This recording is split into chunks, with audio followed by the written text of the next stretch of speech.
Howdy folks, Zilgrax here. Welcome to Crusader Kings Trace. I'm going to go ahead and hit play here. So, this is the first video I recorded, at the end of which I discovered that I was not recording my microphone, which is why there's two of me right here. There's this one, and then there's this chap over here. So, apologies for that. I'm going to try and react to what's happening here so you at least know vaguely what I was doing, because I figured that would be better than having none of me whatsoever. So you get to see two of me but only hear one of me. Brief introduction. Crusader Kings III, grand strategy game from Paradox. I played CKII for about 40 minutes. That's about it. So here I am diving into CKIII. It's a little bit more user-friendly, as far as I can tell. Easier to get into. And I have chosen to play as the Petty King Murchad of Munster. It's a nice, easy way to start, and my plan is to become the King of Ireland altogether. And I believe that's what I was just saying. But I don't really know. It doesn't help that it's a few days since I recorded this the first time. We're just winging it. So anyway, here is Ireland. What's rattling there? Oh, that's rattling there. Let me just stop that from making noise. So here's the map. It is gorgeous. I absolutely love the look of this thing. And it's really cool the way that the level of detail, as you zoom in and out, changes so that you can see different aspects of the game. I literally, at this point, this was my first time loading up the game, basically. Very much winging it. I think I did, I started the tutorial up and kind of went through for maybe 20 minutes before I started recording. So here I'm just sort of familiarizing myself with the setup in general, getting an idea of who I am, who my heir is. In CKIII, unlike EU4, which you might have seen on my channel already, EU4 is very much just about expanding and taking over and really making a name for yourself. Essentially painting the map, your colors. CKIII is more about your family. I believe I'm talking about the new dread mechanic that was introduced here. I know we're picking a lifestyle, so we'll come back to the point of CKIII here. So we're looking at the lifestyle, and you can see here, he almost has one of the lifestyle trees fully complete already, because he's very good at martial. So we're going to go ahead and pick a martial focus, which will just kind of further build into what he's already good at. In this case, that means, I think because we were looking to go for kind of like a dread route, go for authority here to make the most of that, and you can see strategist is nearly unlocked already. And do I hover over to see what it does? I think I do. I just need to be patient. So what I eventually realize is you can see the color changing there in the background. As you hover over it, if you hover over it long enough, come on me, hover over it long enough. Now, there we go. So strategist gives you +1 to diplomacy, +3 to martial, increases casualties in war, and you can cross water without penalties, so that's good. The goal here is it's more about roleplay and creating a country you can be proud of. As we are the head of the culture for the clan, the family, the dynasty, that's the word, we can choose a focus. You have a certain amount of control. I'm not really sure why I zoomed out again there, but it looks really pretty, so that's cool. Ireland's a relatively safe place to play because you're kind of at one edge. So you have very limited amount of threats. Really, you have the Norwegians to worry about in the Isles. That's Norwegian.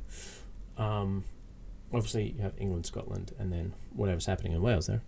But initially, you can really just focus on securing Ireland by hook or by crook. We actually have a sort of a Norwegian Viking vassal in Ormond there. Alright, we're currently looking at succession laws. So the problem is, every time you die, you start as your heir. You continue playing as your heir.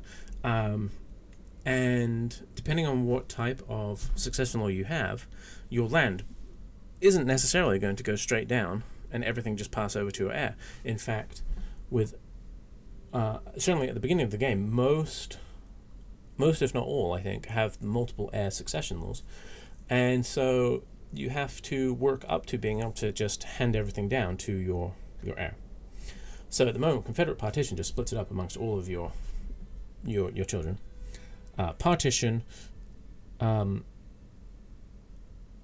that to an extent, and then high partition means most things go to your primary heir, and then it spreads out the lesser titles. So at the moment, we have the one that splits everything up amongst everybody, like all of your children, which is not great. We do here, I think we're about to select that hereditary rule, because that would let us get to the slightly less crazy version of partition. So that's the goal. We also need to marry off both ourselves and our heir, Brian. And unless something crazy happens, just so he's an irrational lackey, that's great. So the goal here is find someone who is going to, maybe see if we can find a good alliance. We're looking for people with inheritable traits that can, give you better children. So here we have someone who is quick, which is useful, and would create an alliance with the county of Vizcaya, which is in northern Spain. They are of Basque culture and Catholic. We are insular Christians, which is, so that's well, you can kind of read there, but it's monasticism and a very sort of restrained form of Christianity. I actually have a little bit of familiarity with some of the Celtic Christianity, just from my parents. They know a little bit about that, sort of learned through them. So I do check to see if there's anyone who could be useful, who would be of the same religion. But I think ultimately we decide that Mencia Lopez de Haro here is the person we want to go for. She's only 20, so lots of opportunity to increase our bloodline. They are, they're not great. Matrilineal is not what we want. Matrilineal would mean that the children would belong to her house, which is not what we want. And then let's find someone for our son as well. So I was looking here to see, is there anyone who would be from the insular Christianity? No, there is not. So just any Christianity will do at this point. And really we're looking for someone, again, with good traits. So Hale is another one there. Gives you good martial prowess, which is useful for individual knights. So not necessarily good for her, because she's not going to be in combat, but if that gets passed down to the children, that's very useful. So I'm kind of weighing up my options here. Most of these have quick. There's a couple who have something else, but most of them have quick. I think they're pretty much all Catholic at this point. But just filtering it down to fertile, religion, Christianity, and with good inheritable traits. Well, actually, no, it's just inheritable traits. There's some bad inheritable traits in there as well. There are only 36 choices here. Beautiful is nice, good for diplomacy and fertility. Callous is not good. Shy is even worse. If you're trying to create a dynasty, you need people. Fecund would be great. High fertility. You need people who are willing to create a lot of offspring, basically. It really is about playing the numbers game. Now, here's an intelligent person, however shy and wrathful. Not good. Wait, is that who we've gone with?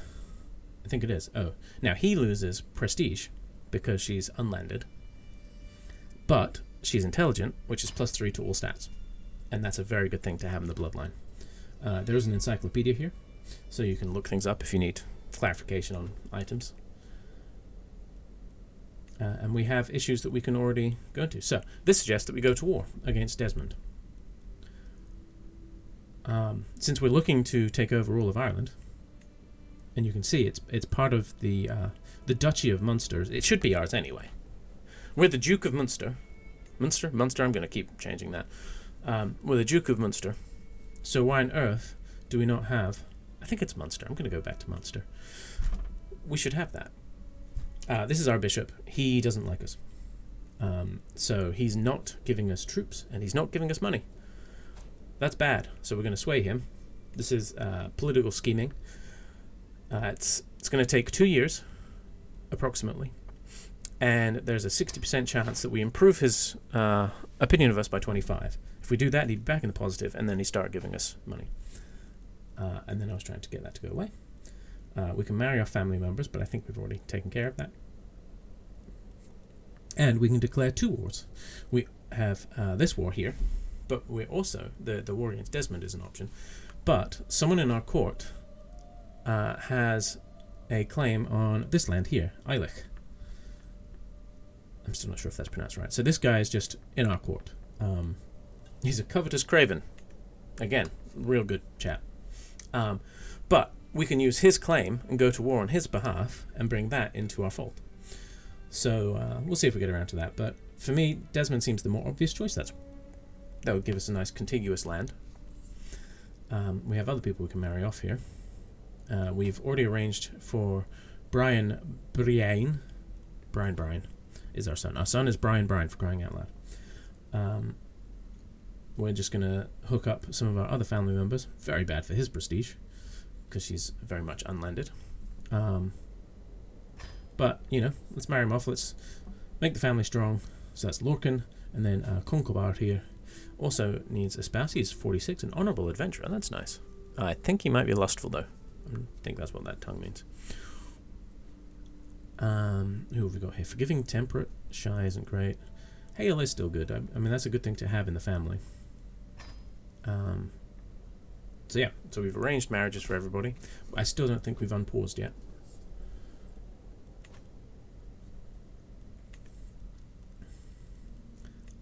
So, the suggestions at the top there are really useful. Here, I can use my mouse. So when these come up here, it's very handy.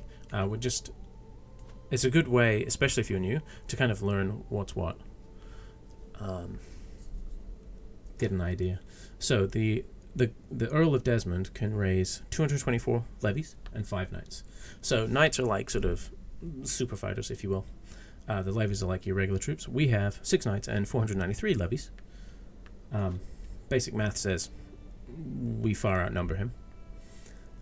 We could try to introduce more people in if we wanted to. And so this is their fighting prowess. And so those guys who are rubbish, we are just saying you cannot ever be a knight because you're really bad. And then the guys who are good, we want to be knights. Because then they really help us in these battles. So that's what we're checking there. And I think at this point, I wasn't really sure what was happening here. I did recruit Rodri here. Rodri? I'm going to go with Rodri. He might be Welsh. Might be Irish. Hard to know. He, with a martial prowess of 10, he was actually pretty decent. So that's our maximum levies. There are mercs available, mercenaries. You can also, if you have the necessary levels, found a holy order, which I hope to be able to do once I've once I've got the Kingdom of Ireland in my control. I like the idea of maybe forming like the Holy Order of St. Cuthbert or something like that. Is it time to go to war? I believe it is. So we have to actually select what Casus Belli we're going to use. So this is a contested county of Desmond. They have no alliances, so they cannot bring anybody in. It's going to cost us 50 prestige to do this, because we have a claim.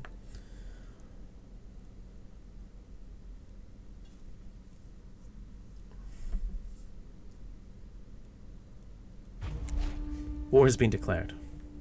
Now, the music does get a little bit amped as it goes here. I think on Twitch it's louder. I don't think it's too bad for YouTube because I do have the desktop audio tweaked a little bit. So now I just have to figure out how to raise my troops. Rodri has joined the court there. That was that note. So currently I have 6 people in my army because I haven't raised my levies, and I'm trying to figure out how to do this. So there we go. Now my army is full.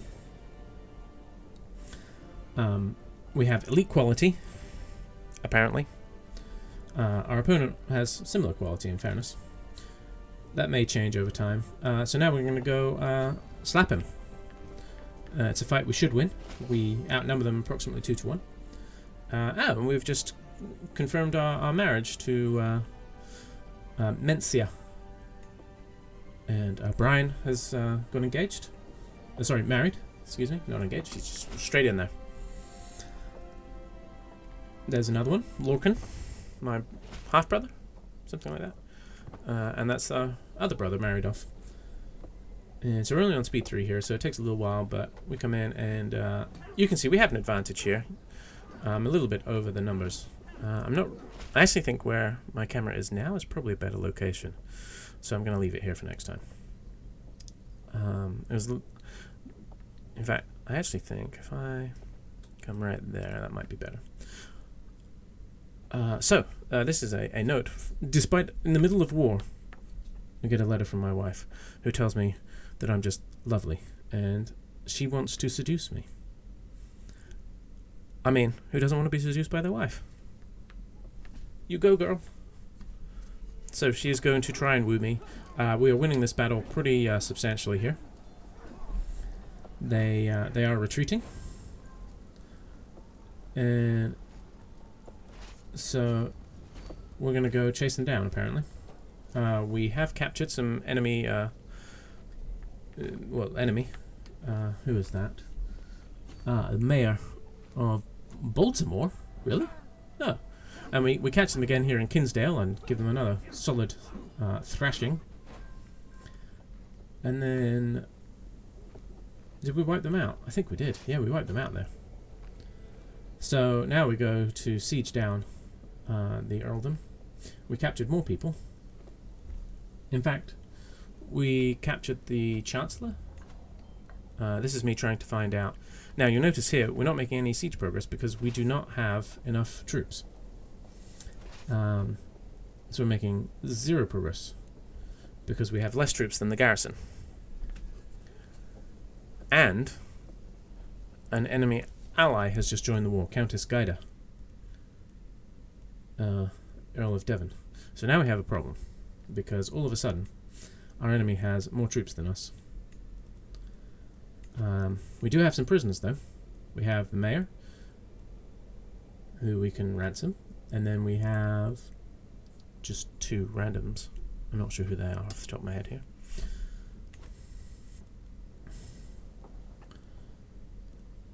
So we do need to reinforce, but we're not reinforcing our trip. You see, we're still at 384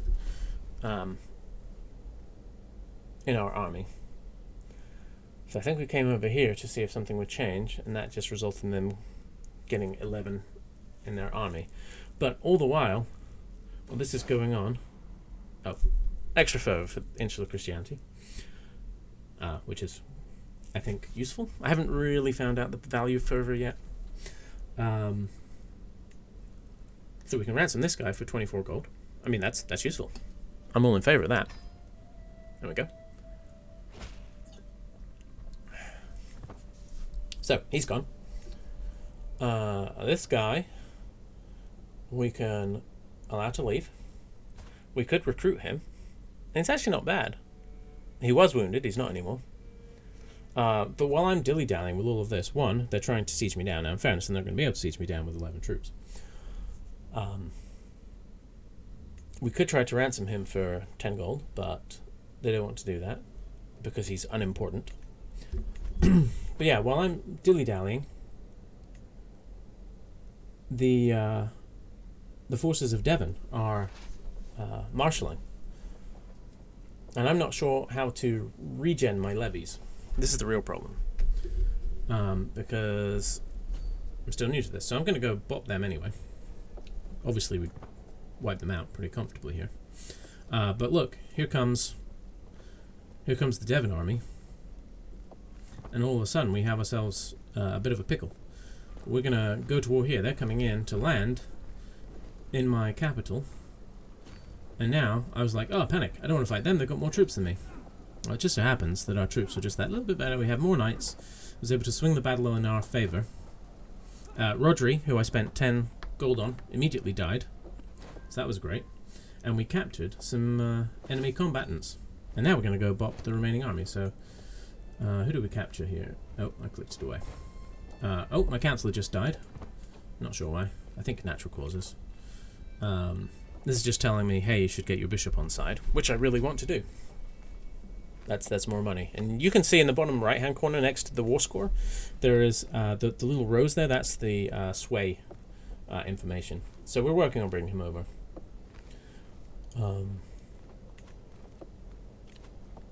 And then this is just saying, hey, use your spy masters to stop you from getting killed, which I am doing. Oh, but I don't have a spy master, so let me get one of those. And really, you just want the person with the most intrigue, basically.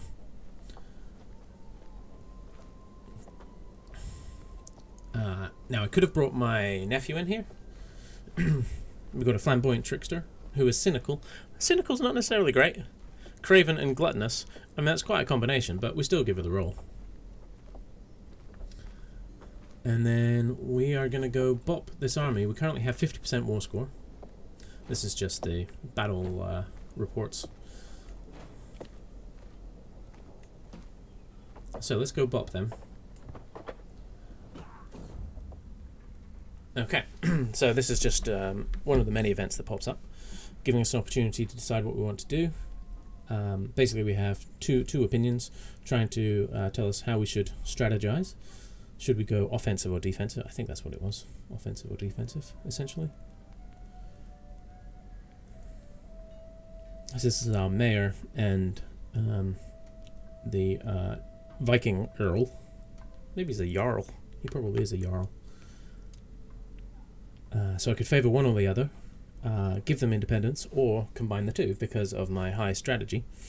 So yes, improved offense, improved defense. Everybody gets some this way.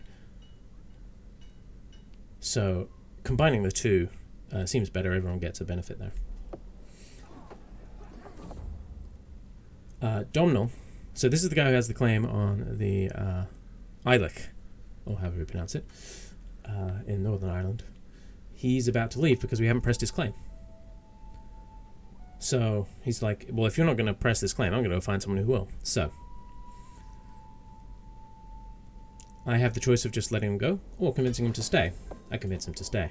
Now, here, I have just captured the son and heir, which has taken my war score up to 100%. Despite the fact that I do not have enough troops to lay him down. Any second I'm going to figure this out. I'm looking around, and there it is. I've just seen that I've hit 100% war score. So despite not actually sieging down the province, because I have the heir, that gives me 50% war score in this particular battle, or particular war, I should say. So if I go to my prisoners, I think that's him there. CKIII Morta. I really should have picked places. So now what I don't want to do is ransom him back until I've completed the war. Because then I lose my war score. So we're going to enforce our demands. We're a much greater foe than he imagined.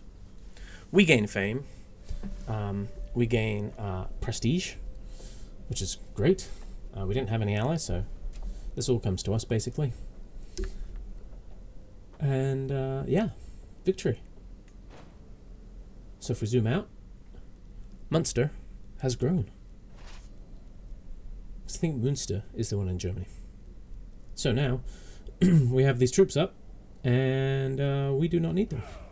So we will send them on their way. Thank you, fellows.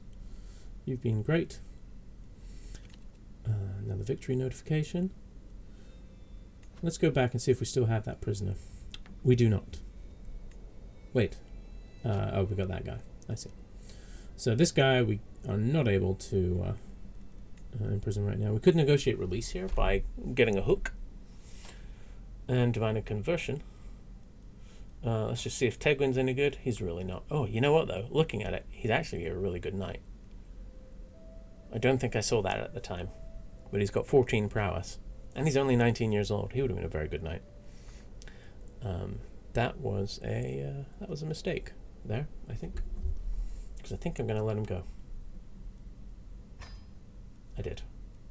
Shouldn't have done that. If you just let him go, you can see you would lose dread, which is bad.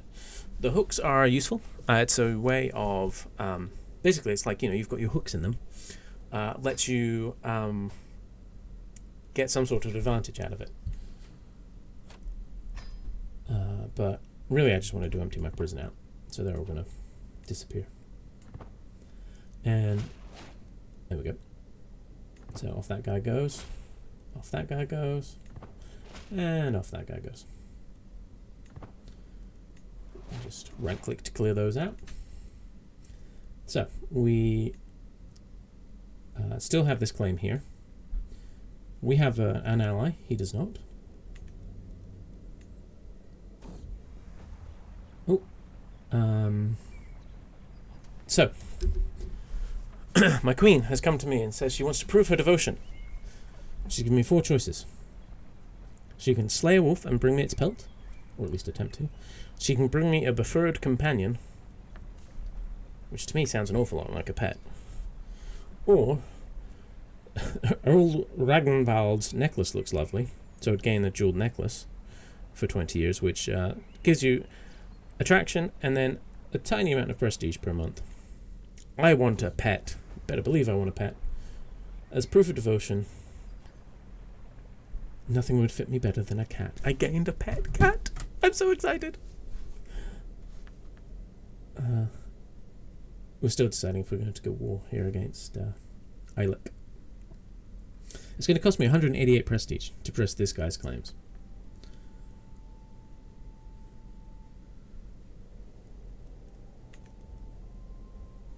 But it's another opportunity to expand our holdings, so I think you know which way this is going to go.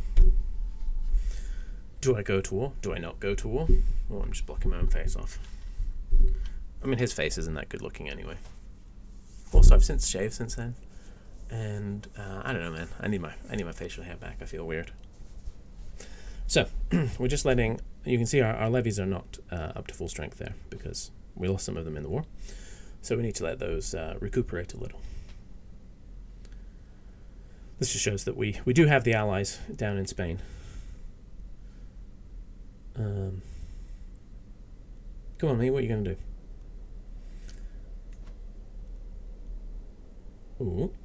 We're going to get some men-at-arms. I think we are, I think we're going to get some light footmen here. So these are, the levies are sort of like your baseline troops. These are more sort of like a specific military. So we have now recruited a unit. What should we call our cat? We have a cat. Now, I had a cat who lived for quite a long time until I think a snake bit him, unfortunately. But his name was Olaf. There we go. Which seems rather fitting, given that we have a sort of Viking invasion. It's a very sort of Norwegian-y name. So now we just it's a case of I can pet him. I can pet Olaf. Go on, up and right a little. Up and right a little. Oh, we are getting our dread, so that's nice.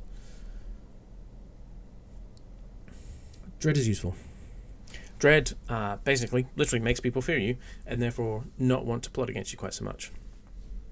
Yeah, we do have a pet cat, and I didn't even realize it boosts your intrigue and learning, which is lovely. It's very, very useful. And then we have improved offense, and improved defense there from the decision previously. How long we got left? 6 minutes. Okay. So we're going to pet our cat, which reduces our stress, and that's just lovely and proper. We're going to search for a physician, because that seems important. We don't need to invite other people with claims. For one thing, it costs 350 prestige. We're not really hurting for claims right now. Maybe once we've completed Ireland, then we could consider looking for people with claims in the British mainland. But right now, there's no need for other claims. We can pretty readily create claims ourselves.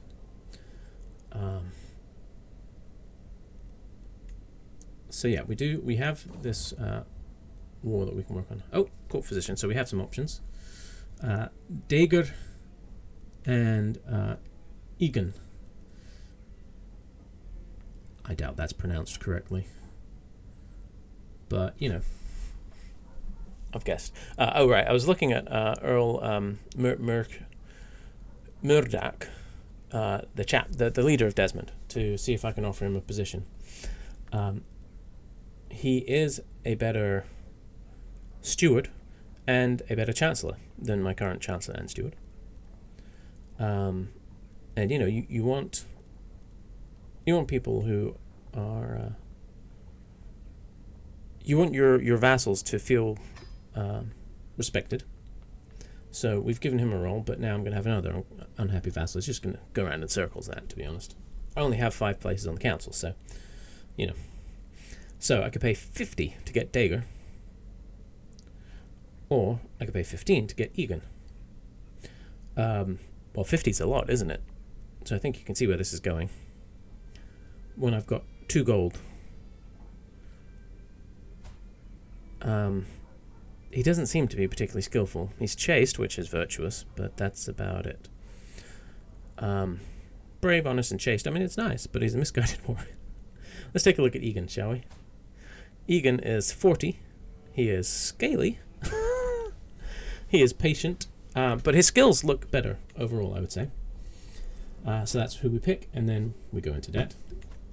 I'm sure that's fine. I can scarce remember what life was like before Mencia declared her love for me.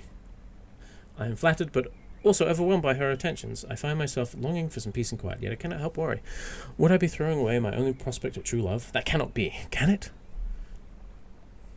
I think I just read that twice, because other me, I think, was reading it too. So, she can potentially become my soulmate. She definitely will not become my soulmate. I mean, there's just no reason to not try and have a soulmate. The Wild Hunt. I'm out riding when my horse suddenly throws itself off the path. The fall is unavoidable and knocks the air out of my lungs. When I look up, I find myself face to face with the wolf. Before I get a chance to scream, the beast collapses, an arrow between its eyes. Machad, my morsel, I thought I had lost you. My hero is none other than Petty Queen Mencia. Now, she's not petty, alright? It's just that the Irish call their duchies petty kingdoms. So, she becomes my soulmate and lays with me. We failed to sway our bishop, which is unfortunate. Earl Ragnvald just became Irish instead of Norwegian. That's very useful. Better to assimilate in this instance. But yes, not getting the bishop is unfortunate, but not the end of the world. So we'll try again. Our diplomacy has increased, so now the chances of getting him are just that little bit higher. So, for goodness sake, man, just let it roll so that we can boost up our troop count here. Inevitably, this is going to end soon, in 2 minutes. What's going to happen is my brother's going to come into Twitch chat, and he's going to say, hey, I can't hear you. At which point I'll realize that OBS is not recording my mic. Don't know why. For some reason, the setting changed. But yeah, we are letting the levies replenish. We are letting our men-at-arms recruit. We only have 5 out of 100 right now. And then we'll start preparing the war against Eilich.